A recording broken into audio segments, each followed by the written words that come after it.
کبھی سوچا ہے کہ کیا ہو اگر ہمارا اپنا جسم جو ہماری حفاظت پر معمور ہے اچانک ہمیں ہی اپنا سب سے بڑا دشمن سمجھنے لگے؟ آج ہم ایک ایسے ہی پراسرار اور پیچیدہ طبی مسئلے کی تہہ تک پہنچیں گے جسے گلین بارے سنڈروم کہتے ہیں۔ تو آج ہم کن نکات پر بات کریں گے؟ سب سے پہلے دیکھیں گے کہ یہ بیماری حملہ کیسے کرتی ہے، پھر اس کی جلد تشخیص اتنی مشکل کیوں ہوتی ہے، اس کے بعد محققین اس کے ابتدائی سراغ کیسے تلاش کر رہے ہیں، اور آخر میں یہ جاننا کہ ابتدائی علامات کیوں اتنی اہم ہیں۔ تو چلیں شروع کرتے ہیں پہلے حصے سے۔ یہ سمجھنے کی کوشش کرتے ہیں کہ جب جسم اپنے ہی دفاعی نظام سے دھوکہ کھا جائے تو اصل میں ہوتا کیا ہے۔ ذرا تصور کریں کہ کسی گھر کا سیکیورٹی سسٹم چوروں کو پکڑنے کے بجائے گھر والوں پر ہی حملہ کر دے۔ سننے میں بہت عجیب لگتا ہے نا؟ لیکن خود مدافعتی بیماریوں میں بالکل یہی ہوتا ہے۔ گیلین برے سنڈروم یا GBS ایک ایسی ہی حالت ہے۔ یہ ایک نایاب لیکن بہت ہی سنگین بیماری ہے جس میں جسم کا مدافعتی نظام جو ہمیں بیماریوں سے بچاتا ہے غلطی سے ہمارے اپنے ہی اعصاب پر حملہ کرنا شروع کر دیتا ہے۔ یہ وہی اعصاب ہیں جو دماغ سے پٹھوں تک پیغام پہنچاتے ہیں۔ اور جب یہ حملہ ہوتا نا تو اس کی علامات بہت تیزی سے ظاہر ہوتی ہیں۔ پٹھوں میں کمزوری جو اکثر پیروں سے شروع ہو کر اوپر کی طرف پھیلتی ہے، ہاتھوں اور پیروں میں سوئیاں چبھنے جیسا عجیب سا احساس، اور سنگین صورتحال میں یہ عارضی فالج کا سبب بھی بن سکتا ہے۔ واقعی ایک خوفناک صورتحال ہے۔ اب آتے ہیں اس کہانی کے سب سے اہم حصے کی طرف، یعنی اس کی تشخیص میں جو مشکل پیش آتی ہے۔ یہ سمجھیں کہ یہ وقت کے خلاف ایک دوڑ ہے جس میں ہر لمحہ قیمتی ہے۔ دیکھیں، سب سے بڑا مسئلہ یہ ہے کہ GBS شروع میں بالکل پہچان میں نہیں آتا۔ اس کی ابتدائی علامات اتنی عام ہوتی ہیں کہ یہ کسی بھی عام وائرل بیماری یا بس تھکاوٹ جیسی لگتی ہیں۔ یہ بھیس بدلنے کا ماہر ہے جو ڈاکٹروں اور مریضوں دونوں کو دھوکہ دے سکتا ہے۔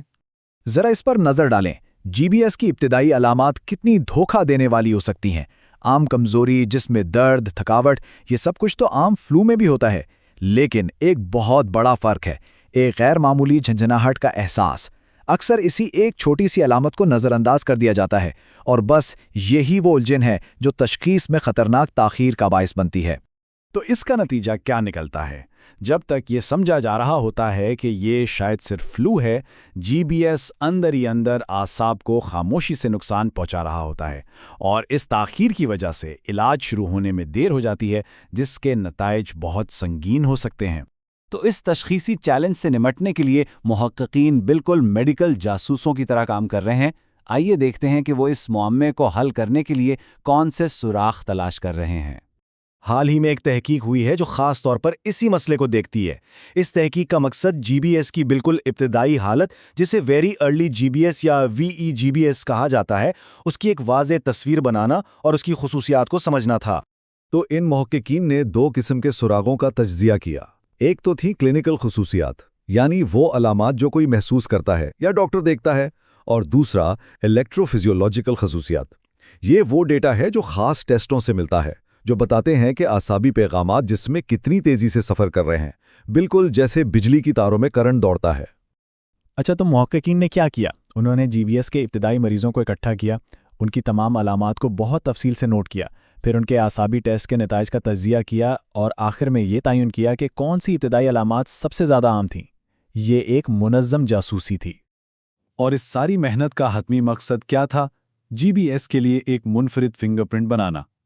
تحقیق سے یہ بات سامنے آئی کہ پٹھوں کی کمزوری کے ساتھ ساتھ مریضوں کی ایک بڑی تعداد میں ابتدائی طور پر حسی علامات یعنی جھنجھناہٹ اور سن ہونا بہت نمایاں تھیں۔ یہی وہ اشارہ ہے جو GBS کو فلو جیسی عام بیماریوں سے الگ کرتا ہے، ایک ایسا پیٹرن جسے ڈاکٹر جلدی پہچان سکیں۔ تو اب بڑھتے ہیں اپنے آخری حصے کی طرف۔ یہ دیکھتے ہیں کہ یہ تحقیق اور یہ سارے سراغ حقیقی دنیا میں کیا معنی رکھتے ہیں۔ اس تمام تحقیق کے پیچھے صرف ایک، جی ہاں، صرف ایک ہی بنیادی مقصد ہے، اور وہ ہے تشخیص کو تیز اور یقینی بنانا، کیونکہ جب وقت کے خلاف دوڑ لگی ہو تو رفتار اور اعتماد ہی سب کچھ ہوتا ہے۔ جب ڈاکٹروں کے پاس ایک واضح پیٹرن ہوتا ہے تو اس کے فائدے بہت بڑے ہوتے ہیں۔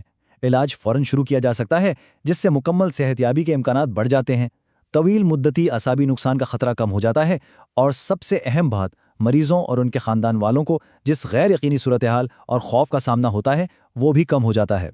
تو اصل بات یہ ہے کہ جب ڈاکٹروں کو یہ معلوم ہو کہ کون سی ابتدائی علامات کتنی عام ہیں، یعنی ان کا پھیلاؤ کیا ہے،